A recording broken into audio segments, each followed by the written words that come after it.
Boa noite. A graça e a paz do Senhor esteja com todos, amém? Tem ninguém cansado aí não, né? Se não tiver, eu tô vendendo cansaço. Glória a Deus por isso. O corpo está quebrado, mas o espírito está forte. Estamos felizes de estar na casa do Senhor, junto com os irmãos. Hoje pela manhã estivemos ali na PIB de Cosmorama, pregando. Foi a volta do anzol, né? Chamei o pastor Luiz para pregar aqui e tive que pregar lá hoje. Faz parte. Mas acho que é 19 de maio, terceiro domingo, ele vai estar pregando aqui para nós no mês da família. Graças a Deus por isso. Eu queria te convidar a abrir o texto que está no livro de Atos, capítulo 8, verso 26. O texto é pequeno, dá para a gente ler até o final. Atos, capítulo 8, verso 26 ao 40. Enquanto você abre, deixe-me dizer o tema da mensagem. Treinamento intensivo para o fim do mundo. Esse é o tema que nós vamos meditar agora. Treinamento intensivo para o fim do mundo. Atos 8, verso 26.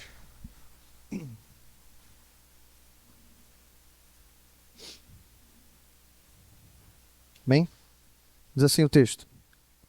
Um anjo do Senhor disse a Filipe: vá para o sul, para a estrada deserta que desce de Jerusalém a Gaza. Ele se levantou e partiu. No caminho encontrou um eunuco etíope, um oficial importante, encarregado de todos os tesouros de Candace, rainha dos etíopes. Esse homem viera a Jerusalém para adorar a Deus, e de volta para casa, sentado em sua carruagem, lia o livro do profeta Isaías. E o Espírito disse a Filipe: aproxime-se dessa carruagem e acompanha. Então Filipe correu para a carruagem, ouviu o homem lendo o profeta Isaías e lhe perguntou: o senhor entende o que está lendo? Ele respondeu: como posso entender se alguém não me explicar? Assim convidou Filipe para subir e sentar-se ao seu lado. O eunuco estava lendo esta passagem da Escritura. Ele foi levado como ovelha muda, ou melhor, como ovelha para o matadouro, e como cordeiro mudo diante do tosqueador. Ele não abriu a sua boca. Em sua humilhação foi privado de justiça. Quem pode falar dos seus descendentes? Pois a sua vida foi tirada da terra. O eunuco perguntou a Filipe: diga-me, por favor, de quem o profeta está falando? De si próprio ou de outro? Então Filipe, começando com aquela passagem da Escritura, anunciou-lhe as boas novas de Jesus. Prosseguindo pela estrada, chegaram a um lugar onde havia água. O eunuco disse: olhe, aqui há água. Que me impede de ser batizado? Disse Filipe: você pode, se crê de todo o coração. O eunuco respondeu: creio que Jesus Cristo é o Filho de Deus. Assim deu ordem para parar a carruagem. Então Filipe e o eunuco desceram à água e Filipe o batizou. Quando saíram da água, o Espírito do Senhor arrebatou Filipe repentinamente. O eunuco não o viu mais e, cheio de alegria, seguiu o seu caminho. Filipe, porém, apareceu em Azoto e, indo para Cesareia, pregava o evangelho em todas as cidades pelas quais passava. Amém? Esse é o nosso texto glorioso. Vamos orar mais uma vez ao Senhor. Pai nosso que estás nos céus, bendito e santificado, Senhor, é o teu nome. E graças te damos, Senhor, por essa noite e por esse culto tão abençoado. Por cada irmão meu, Senhor, que está aqui nesse lugar. E como nós sempre falamos e cremos, o Senhor é um Deus de encontros. E o Senhor marcou um encontro conosco aqui hoje. E nós cremos nisso, Senhor, que estamos no lugar certo, na hora certa. Então só pedimos uma coisa: prepara o nosso coração para a tua palavra. E que o nosso coração hoje seja solo fértil. E que cada semente que cair nele, que ela possa frutificar, Senhor. Fala conosco nessa noite. Glorifica o teu nome e edifica a tua igreja. Em nome de Jesus oramos. Amém. Graças a Deus. Bom, eu explico para você o nosso tema. Como eu disse, treinamento intensivo para o fim do mundo. Irmãos, estamos em Atos, justamente nesse momento.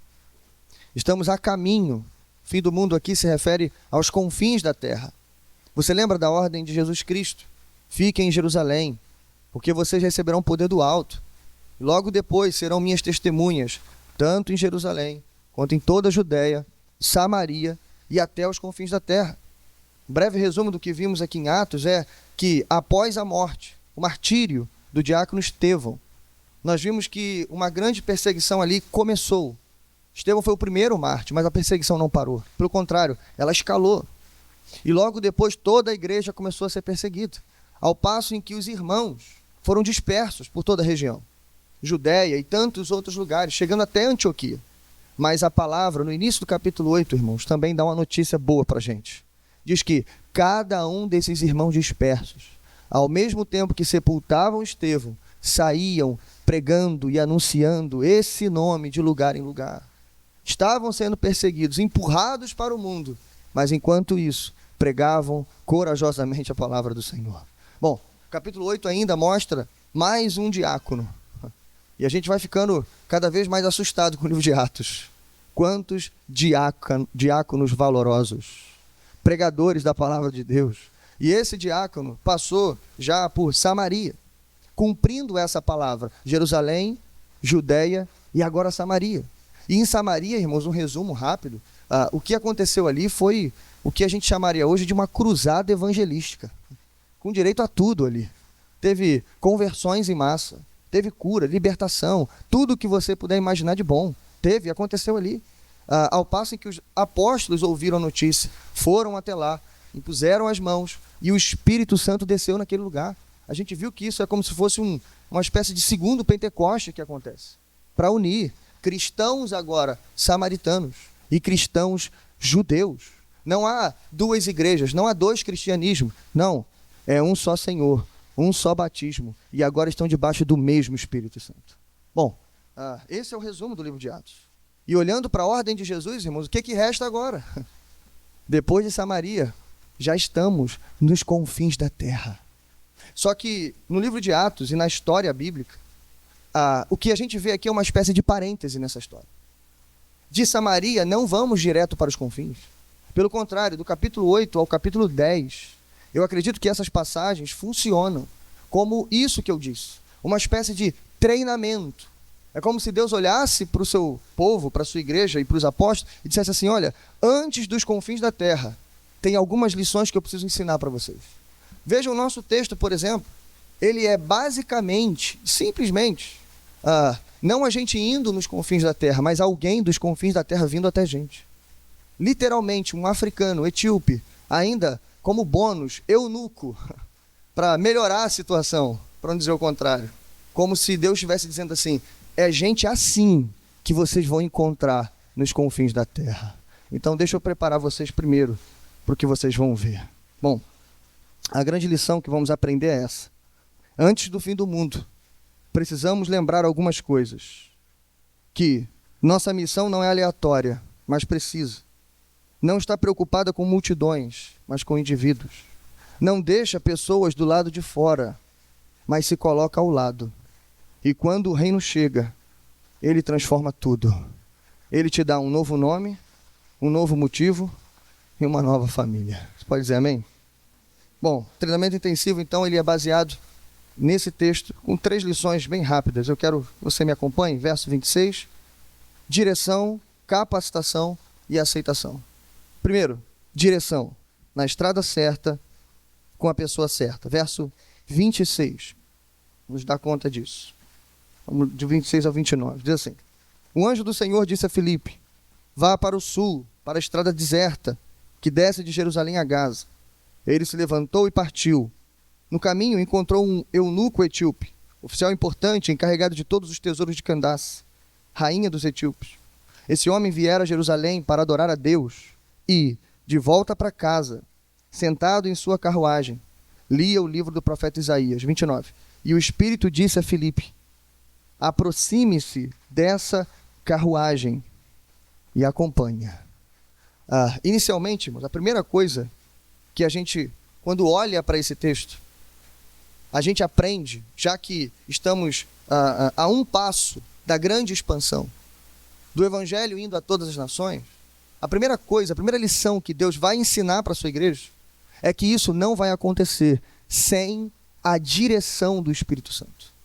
Estamos no livro de Atos, é no livro de Atos que a gente tem o Espírito orientando Filipe, levando ele de um lugar para o outro, mas também, por exemplo, Atos capítulo 13, é o Espírito que fala no meio da igreja, separa Paulo e Barnabé para as viagens missionárias. É o Espírito que vai dizer para onde Paulo vai, no momento que ele vai. É o Espírito também que vai dizer para ele não ir para determinados lugares. Em outras palavras, isso não vai acontecer de forma improvisada, mas de forma pensada. E o retrato 3x4 disso está nesse texto. E eu vou acender isso para você melhor. O que vai acontecer aqui, irmãos, foi totalmente direcionado pelo Espírito. O Espírito não só apontou o lugar, mas ele vai dizer o lugar, o momento e até o jeito que vai acontecer tudo. Eu vou mostrar isso para você. Primeiro, o texto diz que aparece um anjo ali. Nada de errado, irmãos. Os anjos estão ao serviço, são ministradores ao serviço do povo de Deus. Nada de errado. Pelo contrário, mostra intimidade com o Senhor, mostra o cuidado do Senhor e a provisão do Senhor. O anjo aparece dizendo para Filipe, ó, Filipe, é para lá que você vai. O anjo está ao comando do Espírito Santo. Porque logo depois, quem fala não é mais o anjo, é o Espírito. Mas vamos nos concentrar primeiro no anjo. O anjo diz basicamente para ele assim, olha, vá para uma estrada deserta e lá você vai encontrar uma única pessoa. Isso, irmãos, é a primeira coisa que tem que saltar aos nossos olhos. Esse recado, essa mensagem, funciona como uma espécie de ironia para a gente. Lembra que eu falei? De onde Filipe está vindo? Filipe está vindo de um grande avivamento. Filipe evangelizou toda uma cidade. E como eu já disse, milagres, sinais, prodígios aconteceram lá. A cidade, a capital do antigo Reino do Norte, foi alcançada pela pregação do diácono Filipe. E aí imagina, como se ele tivesse chegado no ápice do seu ministério. E aí Deus manda um anjo e fala para ele assim, agora tu vai para o deserto. Não é punição, irmãos. Não é. Pelo contrário. É Deus dizendo para ele, olha, eu me importo com as cidades, eu me importo com as multidões, mas eu me importo muito mais para os indivíduos. Toda vez que Deus fala de uma cidade, Ele está falando dos indivíduos daquela cidade. Toda vez que a Bíblia fala de uma nação, Ele não está falando de território, de fronteiras, Ele está falando das pessoas da nação. E Ele está preocupado com indivíduos, por isso Ele manda Filipe, não para o lugar errado, na hora errada, mas Ele manda Filipe para o lugar certo, no momento certo. A prova disso, irmãos, é que quando Filipe chega na estrada deserta, e ela não está deserta porque tem uma carruagem lá, ele olha a carruagem e vê talvez servos ali e alguém dentro da carruagem, o eunuco etíope. No momento que ele chega e se aproxima, aí o Espírito fala. O Espírito diz a Filipe, aproxime-se dessa carruagem. E tem duas coisas aqui importantes para você tirar a ideia de improviso da sua mente. A primeira coisa interessante aqui é de onde o eunuco está vindo. Até o movimento que ele faz, irmão, já é pensado. O eunuco, provavelmente um prosélito, convertido ao judaísmo, ele foi para Jerusalém adorar, mas o eunuco não está indo, ele está voltando de Jerusalém. Até isso você já tem que começar a pensar. E aqui já abre um parêntese, vou adiantar uma coisa que eu vou explicar já já. O eunuco, irmãos, foi maltratado em Jerusalém. Eu vou defender isso aqui. Já já eu vou provar isso. Então veja, ele não está só voltando de um culto maravilhoso. Ele está voltando de um culto frustrante. Ele está frustrado. Ele está triste. Mais ainda. Em segundo lugar, ele está lendo o texto bíblico. O texto diz que ele abre o livro de Isaías e começa a ler. Talvez com desejo de entender, mas ele não consegue compreender o texto. Então, além da frustração de ser maltratado em Jerusalém, tem o desejo dele que não é satisfeito, porque ele lê o texto, mas não entende o texto. Veja, irmãos, não é só o lugar certo, é o momento certo. E mais, até o coração do eunuco está sendo trabalhado para logo, logo ouvir a mensagem. Nós aprendemos aqui, irmãos, inicialmente, que o nosso Deus é o Deus dos encontros. O nosso Deus, ele não se atrasa, ele chega na hora certa. O nosso Deus, ele não se engana. Mais ainda, se ele nos predestinou antes da fundação do mundo, e se ele colocou a nossa salvação no tempo e no espaço, começando no sacrifício de Cristo na cruz, mas depois o Espírito aplicando essa obra em nossos corações, se ele fez tudo isso, essa obra maravilhosa e grandiosa, irmãos, ele também colocou você sentado aqui essa noite. Cada culto é uma audiência com Deus vivo, o Deus presente, o Deus que fala.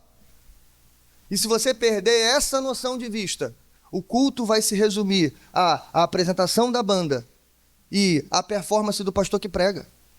Se você perder isso de vista, você perde o motivo correto para vir ao culto. Mas vocês não, vocês entendem o certo. O certo é, eu vou hoje, mais uma vez, adorar o Senhor. O teu desejo é o desejo do eunuco inicialmente. Ele foi a Jerusalém para adorar a Deus. E que esse seja também o seu desejo. Tudo foi preparado pelo Senhor. Filipe chegou para semear em solo fértil. Segundo lugar, primeiro vimos direção. Segundo, capacitação. Versos 30 e 31. Então Filipe correu para a carruagem, ouviu o homem lendo o profeta Isaías e lhe perguntou: o senhor entende o que está lendo? Ele respondeu: como posso entender se alguém não me explicar? Assim convidou Filipe para subir e sentar-se ao seu lado. Bom, o Espírito falou: Filipe, encosta na carruagem. Mas o Espírito não disse, pelo menos não claramente, como que Filipe ia abordar o eunuco. E aqui, irmãos, a gente tem o que a gente chama na evangelização de ponto de contato. O Filipe encostou na carruagem, escutou ele lendo o texto em voz alta e falou: opa, peraí, esse aí eu conheço, meu amigo. Cristão que não se empolga com Isaías 53 está no lugar errado. Imagina Filipe escutando Isaías 53, ele já levantando a mão dizendo: obrigado, Senhor, essa é fácil. Essa eu conheço. Veja, irmão, está tudo sendo programado. E aí, Filipe faz a grande pergunta famosa: entendes o que lês? 3 coisas são afirmadas com essa pergunta. Primeiro, ler não é suficiente. Ler a Bíblia todo mundo lê. Às vezes lê de qualquer jeito. Lê para bater meta. Crianças leem porque o pai manda. E por aí vai. Ateus leem a Bíblia, cientistas leem a Bíblia. Todo tipo de gente lê a Escritura. Agora, entender a Escritura do modo como ela foi escrita e do modo correto, irmãos, é difícil. Segunda coisa, existem partes da Escritura que não são de fácil compreensão, e a gente precisa reconhecer isso. Existem partes da Escritura que não são auto-interpretativas. Por exemplo, o Antigo Testamento. Se você olhar para o Antigo Testamento com a chave errada, você vai abrir um monte de porta, mas tudo lugar errado. Se você estiver ali procurando, por exemplo, exemplos para viver uma liderança eficaz, você vai encontrar. Mas não foi para isso que o texto foi escrito. O texto foi escrito para que cada página da Escritura apontasse para o Senhor Jesus. O etíope estava lendo a Escritura, coitado, mas ele ainda não tinha ouvido falar de Jesus.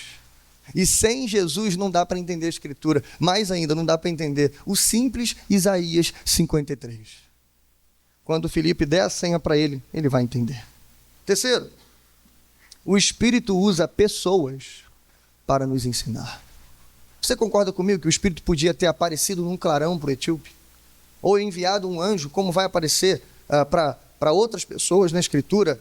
Ou como o próprio Senhor Jesus, que aparece para Paulo logo no próximo capítulo? Mas não foi assim que o Espírito fez. Sabe por quê? Porque, via de regra, ou modus operandi do Espírito Santo é usar eu e você para explicar a Escritura para as pessoas. Ele usa a pregação da igreja para levar o santo evangelho aos perdidos, àqueles que estão lendo o texto e não estão entendendo o texto. Esse é o método. E aí vem a resposta frustrada do homem. Aqui a gente começa a entender o que aconteceu em Jerusalém. E ele está dizendo: olha, como posso entender se alguém não me explicar? Isso aqui é muito mais do que um ato isolado, viu, gente? Não é que ninguém explicou só Isaías 53 para esse homem, não. O que ele está dizendo aqui é: ninguém se interessa em me explicar absolutamente nada. Esse homem é um prosélito autodidata. Nem sabemos se ele pode ser prosélito, viu? Alguns acreditam que naquele período, eunuco nem prosélito podia ser. A gente não tem certeza disso, mas é possível. Sabe por quê, irmãos? Porque eunuco não podia entrar no templo. Se você ler Deuteronômio capítulo 23, verso 1, lá está escrito mais ou menos assim: qualquer que tenha os testículos esmagados, ou tenha amputado o membro viril, não poderá entrar na Assembleia do Senhor. E logo embaixo esse texto vai falar dos estrangeiros. Geralmente na Bíblia, o eunuco é tratado junto com o estrangeiro. E veja, aqui a gente está falando do eunuco. Talvez o eunuco pudesse até ser um prosélito, mas ele não podia chegar perto do templo. Ele não podia entrar no templo. Entrar no templo aqui, irmãos, eu estou falando do pátio exterior. Não podia chegar lá. Bom, se ele não podia entrar, quem dirá ter alguém para explicar para ele? Mas antes de eu continuar falando do eunuco, só essa pequena parte, irmãos, a resposta que ele dá, como eu posso entender se não tem ninguém para me explicar? Isso precisa acender uma lâmpada na nossa cabeça. Uma lâmpada para que, na nossa igreja, no nosso contexto, para que a gente investigue as nossas ações e a gente não olhe e não veja se tem alguém vindo aos cultos e voltando para casa sem entender nada. E eu pergunto para você, será que ainda é possível, aí não só no nosso contexto, né, mas em todos os contextos que temos de igreja evangélica, será que ainda é possível alguém entrar numa igreja e sair de lá sem entender nada? Infelizmente sim, irmãos. Milhares de pessoas estão indo para os cultos hoje à noite. Eles vão até sedentos para adorar a Deus, mas eles vão voltar para casa dizendo como eunuco, eu voltei porque não tem ninguém para me explicar isso aqui. Porque eles estão sedentos para ouvir, mas nem todo mundo está disposto a ensinar. Bom, o texto prossegue dizendo para a gente o que o eunuco estava lendo. Isso vai confirmando ainda mais a nossa tese. Veja, verso 32. O eunuco estava lendo esta passagem da Escritura. Ele foi levado como ovelha para o matadouro, e como cordeiro mudo diante do tosquiador, ele não abriu a sua boca. Em sua humilhação foi privado de justiça. Quem pode falar dos seus descendentes?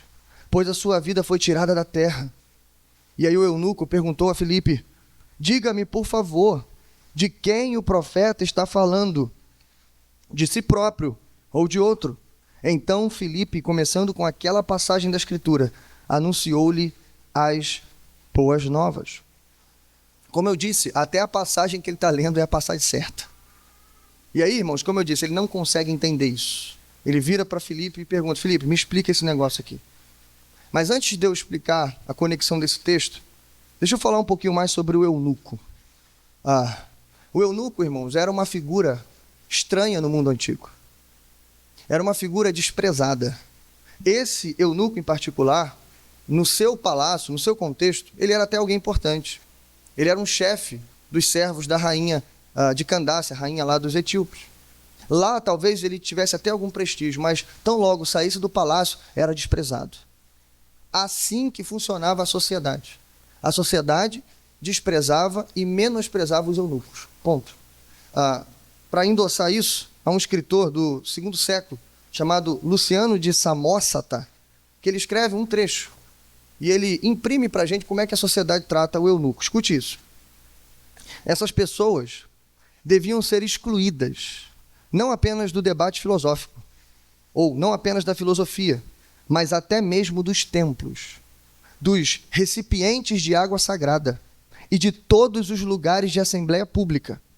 E declarou que era mau agouro e infortúnio ver uma pessoa dessas ao sair de casa pela manhã. Ou seja, esbarrar com o eunuco já era azar. É isso que ele está dizendo. Mas ele continua, vai ficando pior. O eunuco não é homem nem mulher, mas algo misto, híbrido e monstruoso, estranho à natureza humana.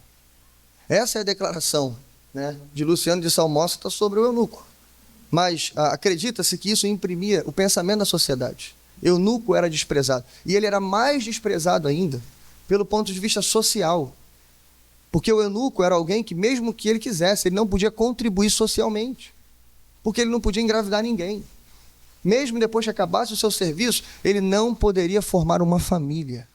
Por isso eles eram tão desprezados. Agora a gente volta para Isaías 53. Aí você vai ver Isaías 53 de uma forma diferente. Eu sei que a gente está falando de Jesus, mas calma. A gente consegue então ter um vislumbre de como os olhos do eunuco se encheram de lágrimas quando ele estava lendo esse texto. Porque veja, irmão, Isaías 53 está falando de quem? para ele naquele momento, não sabe quem é, mas ele vê ali um servo. O texto está falando de algum servo, e é um servo sofredor. Só a partezinha que ele leu, olha só. Segundo, esse servo foi humilhado, abatido e tosquiado. Tudo que o eunuco conhecia. Ele que era humilhado pelos outros e um dia foi tosquiado. Terceiro, o servo sofredor foi privado de justiça. Provavelmente esse homem foi injustiçado várias vezes e talvez mais uma vez, quando chega em Jerusalém e descobre, talvez pela primeira vez, ele não pode entrar no templo.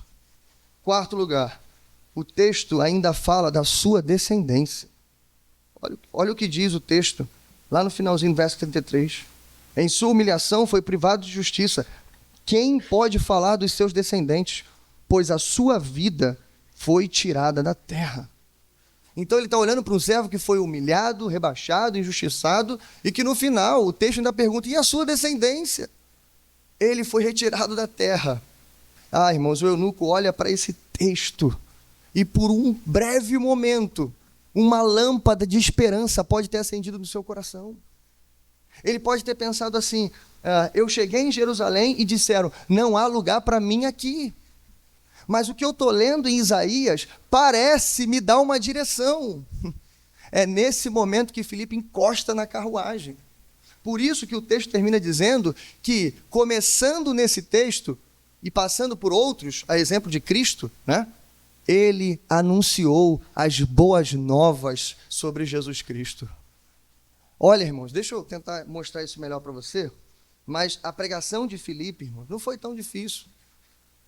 Ele pode ter concordado e dito para o eunuco, olha, é verdade, há um mandamento que proíbe os eunucos de entrar no templo, mas calma, esse mandamento era temporário.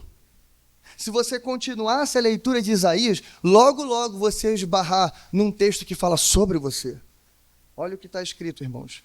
Isaías capítulo 56, verso de número 1. Olha isso. Assim diz o Senhor, mantenham a justiça e pratiquem o que é direito, pois a minha salvação está perto. Eu vou repetir, a minha salvação está perto. Então o profeta está anunciando o que viria ainda. Isaías 56, irmãos, está falando do reino que está vindo para Israel. Veja, e logo será revelada a minha retidão. Verso 3. Que nenhum estrangeiro que se dispõe a unir-se ao Senhor venha a dizer, é certo que o Senhor me excluirá do seu povo? E agora, irmãos, e que nenhum eunuco se queixe, não passo de árvore seca, pois assim diz o Senhor, aos eunucos que guardarem os meus sábados, que escolherem o que me agrada e se apegarem à minha aliança, a eles darei dentro de meu templo e dos seus muros um memorial, um nome melhor do que filhos e filhas, um nome eterno que não será eliminado. Olha, irmãos, aqui está a promessa do evangelho, só que apontada diretamente para a vida desse eunuco. Imagine Filipe passeando nesses textos e mais ainda dizendo, olha a promessa que Deus deixou para você, que quando esse reino viesse, não haveria mais separação, você não seria mais impedido de entrar, pelo contrário, você inclusive vai receber um novo nome e uma herança eterna. E aí vem, irmãos, o fechamento. É como se Filipe virasse para ele e dissesse assim, mas deixa eu te dizer a boa notícia. A boa notícia, meu amigo, é que esse reino já chegou. A boa notícia é que o rei já veio. A boa notícia é que ele morreu, mas ele ressuscitou ao terceiro dia. E foi ele, por meio do Espírito Santo, que mandou eu vir aqui falar contigo. Então, rapaz, aceite, porque o reino chegou. Essa é a boa notícia. Bom, terceiro e último lugar. Depois da capacitação, a gente chega na aceitação. Verso 36. Prosseguindo pela estrada, chegaram a um lugar onde havia água. O eunuco disse, olhe, aqui há água. O que me impede de ser batizado? Filipe disse, você pode, se crê de todo o coração. O eunuco respondeu, creio que Jesus Cristo é o Filho de Deus. Assim, deu ordem para parar a carruagem. Então Filipe e o eunuco desceram à água e Filipe o batizou. Ah, irmãos, que coisa extraordinária. O homem ouve a palavra, ele ouve o evangelho. E provavelmente nesse resumo do evangelho, Filipe também falou para ele algo sobre o batismo. Filipe disse para ele como que esses novos súditos entravam no reino de Deus. Deve ter falado para ele da água, com certeza. Deve ter falado para ele do batismo. E aqui, o eunuco vira para ele e pergunta, tá bom, se o reino chegou, se ele foi inaugurado por Cristo, e eu que não tinha lugar no templo, agora tenho lugar no reino, então, o que me impede de tomar posse da minha vitória? Essa é mais ou menos a pergunta que ele faz, irmão. Tem água, veja, e agora? Eu já entendi. O que me impede? Aqui, irmãos, faz uma pausa. De acordo com a pregação de Filipe, nada impediria o eunuco de ser batizado. Mas tinha uma pessoa que podia impedir isso. Sabe quem? O próprio Filipe. Filipe poderia ter impedido a coisa. Ele podia ter parado na hora. Ele podia ter sido excessivamente zeloso, por exemplo. Ele podia até ter deixado um pouquinho o seu judaísmo florescer. Enfim, ele podia ter se somado àquela sociedade e desprezado um pouco mais o eunuco e dito alguma coisa para ele, olha, você tem até lugar, mas você vai ter que se esforçar um pouco mais, rapaz. Não vai ser fácil assim para você, não. Você vai ter que caminhar mais vezes. Você vai ter que vir mais vezes a Jerusalém. Você vai ter que, enfim, ele poderia ter dificultado a coisa. Em outras palavras, Filipe podia ter pregado a coisa certa e feito a coisa errada. Isso acontece, irmãos, algumas vezes, principalmente quando a gente fala disso aqui, que o evangelho é para todo mundo. E todo mundo aqui, irmãos, eu quero me referir a todo tipo de pessoas, sem distinção, sem fazer acepção. Mas a gente pode falar isso aqui e na hora H fazer errado. Trocar olhares tortos, simplesmente não falar, praticar indiferença e tantas outras coisas. A pessoa do fim do mundo pode vir até nós e a gente fazer totalmente diferente do que é feito aqui. Sedenta, no momento certo, na hora certa, coração preparado. E a gente botar um monte de empecilhos. E a gente simplesmente não entregar essa mensagem, irmãos, que muda, que transforma. E que vai mudar a vida desse homem. Mas não foi isso que Filipe fez. Porque Filipe não é esse tipo de pessoa. Filipe vive o que prega, ele prega o que vive. E Filipe está pregando o evangelho para todo mundo. E quando chega alguém totalmente diferente, sabe o que Filipe faz? Ele continua pregando. E ele fala assim, então deixa eu servir você. Eu não estou só trazendo uma mensagem. Eu não estou só pregando para todo mundo. Eu estou servindo o mundo inteiro. Então vamos lá. Aí acontece, irmãos, a confissão do eunuco. Ele diz, olha, se você crê, está tudo certo. E ele diz, eu creio que Jesus é o Filho de Deus. E aí acontece uma cena maravilhosa. Uma cena linda, que você precisa entender. Verso 37. Então Filipe e o eunuco desceram a água. E Filipe o batizou. Veja que coisa linda, irmãos. Depois dessa linda evangelização, do pedido de batismo, Filipe desce com aquele homem na água. A gente não sabe, aí há uma discussão, se era muita água ou pouca água. Isso não nos importa agora. O que importa, irmãos, é que tinha água e a mesma água tocou os dois homens. O que importa é dizer que Filipe não perdeu tempo. O que importa é dizer que os dois desceram juntos à água. Significa dizer, irmãos, que nesse momento Filipe não está só falando, ele está mostrando para a gente, ei, eu não sou melhor do que esse homem. A mesma graça que me alcançou, alcança ele também. O mesmo Senhor que me salvou, salvou ele também. O mesmo batismo que eu desci, ele também descerá agora. Filipe desce junto com aquele homem, juntos na água, como um sinal de humildade, de unidade, de amor. Ele batiza aquele homem. E o texto termina dizendo que logo, logo o Espírito arrebatou Filipe daquele lugar, tinha muita coisa para fazer. E aí, irmãos, para nossa surpresa, o homem que vinha frustrado, cabisbaixo, que foi negado a entrar no templo, que ninguém explicava nada para ele, ele logo, logo perde Filipe de vista, mas ao invés dele ficar triste, o texto diz assim, cheio de alegria, ele seguiu o seu caminho. Sabe por quê, irmãos? Porque quando o reino chega, a alegria chega também. Bom, repetindo a nossa lição. Antes do fim do mundo, precisamos lembrar algumas coisas. Nossa missão não é aleatória, mas é precisa. Não está preocupada com multidões, mas com indivíduos. Não deixa pessoas do lado de fora, mas se coloca ao lado. E quando o reino chega, ele transforma tudo. Ele nos dá um novo nome, um novo motivo e uma nova família. E eu quero rapidinho bater nesses 3 últimos pontos. No que o reino de Deus nos proporcionou. Para você que já recebeu esse reino inabalável, para que você possa sair daqui radiante hoje. Talvez foi para isso que Deus te trouxe aqui. Simplesmente para te lembrar coisas que você já tem, mas para você valorizar mais ainda isso que você já recebeu. Ou talvez, quem sabe, há alguém no nosso meio que precisa ouvir isso aqui de novo e reafirmar o seu compromisso com Jesus. Ou clamar a Ele dizendo assim: Senhor, se houve salvação até para um filho de Deus do fim do mundo, então há salvação para mim também. Então veja, a primeira coisa que o reino transforma, irmãos, ele nos dá um novo nome. Se você estudar qualquer texto hebraico, judaico, enfim, falando do Antigo Testamento, a respeito de nome, todos eles vão dizer a mesma coisa para você. Nome representa caráter. Ao ponto do judeu acreditar que os nomes que os pais dão para os filhos não são os pais que dão, é Deus que dá. O judeu acreditava, não sei se acredita ainda, mas que Adonai dizia para eles o nome que tinha que botar nos filhos. E se você estudar um pouquinho o Antigo Testamento, parece até que é verdade, né, irmãos? Porque o nome das pessoas vai acompanhando o caráter delas. É incrível. Bom, se é verdade a gente não sabe, mas nome representa caráter.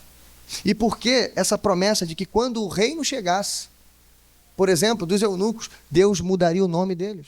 Sabe por quê, irmãos? Porque quando o reino chega, ele transforma tudo em você. Começando pelo seu caráter. Ei, quando o reino chega, ele não dá uma listinha de regras para você seguir. Porque não adianta dar a lei a pecadores. Não adianta colocar pecadores dentro do jardim. Não adianta lavar pecadores apenas por fora. Não adianta rasgar as vestes e não o coração. Por isso que a obra que o Espírito Santo fez em nós, e que ele ainda vai fazer em muitas pessoas, ele começa de dentro para fora.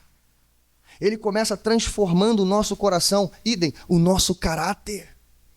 Depois ele nos dá a lei. Depois ele nos coloca no jardim. Depois ele nos dá a pureza. Sabe por quê, irmãos? Porque se você der um banho em porcos, 5 minutos depois eles voltam para a lama. Então não adianta nos limpar, tem que mudar a natureza.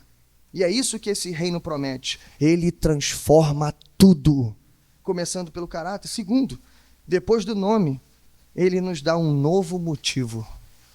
Aqui no nosso caso, é um motivo para sorrir. E irmãos, veja, o capítulo 8, a marca do reino, para os samaritanos foi a mesma coisa. Eles estavam jubilosos, vai dizer o texto. E aqui, o camarada fica sozinho na estrada, mas ele fica feliz. Essa é como se fosse uma espécie de bandeira do reino de Deus. Uma marca visível. Ei, onde que o reino passou? Vamos ver se tem gente feliz aqui, ó. Era tipo isso.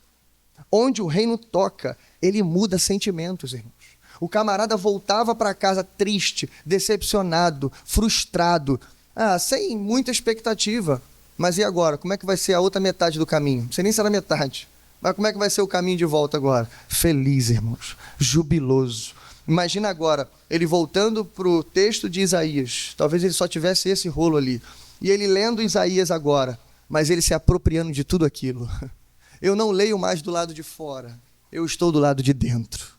Essas palavras não é para outro. Essas palavras é sobre Jesus, mas é para mim. Então, em outras palavras, irmãos, quando o reino chega, ele nos dá um novo motivo para sorrir. Escute, eu não estou dizendo que a gente não vai ter problemas sentimentais, que a gente não vai sofrer, que a gente não vai chorar, que a gente não vai se decepcionar mais. Não é isso. O que eu estou dizendo é, agora, até a sua alegria será transformada. Você não tem mais aquela alegria líquida que acompanhava as circunstâncias. Se o tempo tivesse fechado, você ficava triste. Não, a sua alegria agora é superlativa. Ela não acompanha as circunstâncias. O dia pode estar triste, As coisas podem estar desandando. Como disse Paulo, de todos os lados somos pressionados, mas não desanimamos. Porque a nossa alegria é Jesus. Mas em último lugar, irmãos, um novo nome, um novo motivo, mas ele também nos dá uma nova família. Isso aqui, irmãos, é especial. Porque você lembra que uma das identificações do eunuco com o servo sofredor era porque o texto falava da sua descendência. E lembra, o eunuco era desprezado socialmente porque ele não podia gerar família. Ele não tinha essa capacidade de ter uma prole, de deixar um legado, de deixar descendência. Então imagina, o eunuco não se sentia apenas do lado de fora do ponto de vista da religião. Ele se sentia do lado de fora do ponto de vista da família. E eu queria explorar isso rapidamente com você, porque, irmãos, de uma certa medida, isso também acontece conosco, com muitos de nós. Há gente no nosso meio que não tem mais pai, não tem mãe, praticamente foi criado sem pai e sem mãe. Tem gente que não tem irmãos, tem gente que foi abandonado na infância, filhos adotivos, gente vinda de famílias disfuncionais, não só abandonados, mas abusados também, que experimentaram traumas terríveis, que quando lembram da família e do lar que vieram, ao invés de ficarem alegres, ficam tristes. Isso, irmãos, é a nossa realidade, viu? É a nossa realidade. Nem toda família é como aquela propaganda de margarina. Nem toda é. E nem toda foi. Na verdade, muitos vieram e se sentiram tristes a vida inteira por causa da família. A família era motivo de tristeza e não de alegria. Mais ainda, mulheres estéreis. Mulheres que olham para outras famílias e outras mulheres com filhos. 1, 2, 3, 4 filhos. E olham para si mesmas e sabem que nunca poderão gerar um filho. E sabem que, de alguma medida, a sociedade ainda assim pode desprezá-la. Pode, talvez, olhar para ela com uma certa inferioridade. Ou aquelas perguntas, né? Poxa, você não vai ter filho, não? Está tanto tempo casada, está tanto tempo aí, como se ela não quisesse ter filho, mas ela quer, mas ela não pode. E eu pergunto, irmãos, como essas pessoas podem receber a alegria que o reino vem dar para ela? E a resposta é essa: o reino te dá um novo nome, um novo caráter, ele te dá um novo motivo, mas ele também te dá uma nova família. Essa é a resposta do Evangelho, a resposta que o eunuco se apegou e você tem que se apegar. Nós estamos agora, depois de entrar nesse reino pelas portas, em uma nova família. Se você olhar para o seu lado, aí está seu pai, sua mãe, seus irmãos, seus filhos. Aqui está um retrato dessa família. Eu quero encerrar com você lendo Efésios capítulo 2, verso 11 ao 19. Se você puder, abra. E vamos encerrar lendo esse texto, para que a gente possa terminar louvando ao Senhor por todas as suas bênçãos. Efésios 2, 11.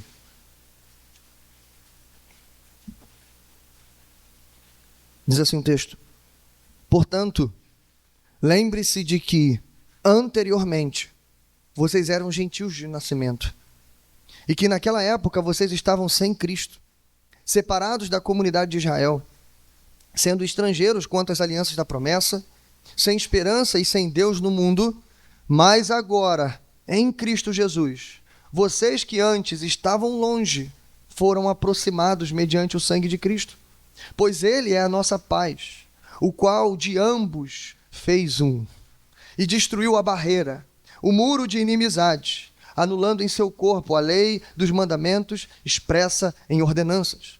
O objetivo dele era criar em si mesmo, dos dois, um novo homem, fazendo a paz e reconciliar com Deus, os dois em um corpo, por meio da cruz, pela qual ele destruiu a inimizade. Ele veio e anunciou paz a vocês que estavam longe e paz aos que estavam perto. Pois, por meio dele, tanto nós como vocês temos acesso ao Pai por um só Espírito. Portanto, Vocês já não são estrangeiros, nem forasteiros, mas concidadãos dos santos e membros da família de Deus. Você pode dizer amém? Que essa palavra esteja no seu coração. E que toda vez que você pensar que você não tem família, ou que te faltou um exemplo melhor de pai, de mãe, de criação, e você olhar para o seu passado e você pensar, eu sou assim porque eu não tive isso. Lembre-se do que você acabou de ler. Deus te deu, além de tudo que Ele já te deu, Ele te deu uma nova família. E é essa família, irmãos, que vai daqui até a eternidade. Esses são seu pai, sua mãe e todos os seus irmãos. Amém? Vamos orar. Pai nosso que estás nos céus, bendito e santificado, Senhor, é o teu nome. Graças te damos, Senhor, pela tua palavra. Obrigado, Senhor, porque mais uma vez olhamos para o texto, Senhor, e vemos a nossa vida, vemos as nossas feridas, as nossas marcas. Vemos também aqui, Senhor, os nossos desafios. Como é difícil, Senhor, ir até os confins da terra. Mas pior ainda é quando alguém de lá vem até nós. E porque é um pouco diferente de nós, a gente despreza, Senhor. A gente menospreza. A gente olha torto, mal encarado.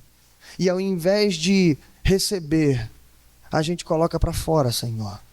Ah, Senhor, que o Senhor mude o nosso coração. Que o Senhor nos dê uma compaixão, Senhor, superlativa. Que o Senhor nos dê um amor maior. Para que a gente possa, Senhor, não botar para fora, mas se colocar ao lado. Como Filipe fez, ele sentou na carruagem com aquele homem. Depois ele vai descer nas águas com aquele homem.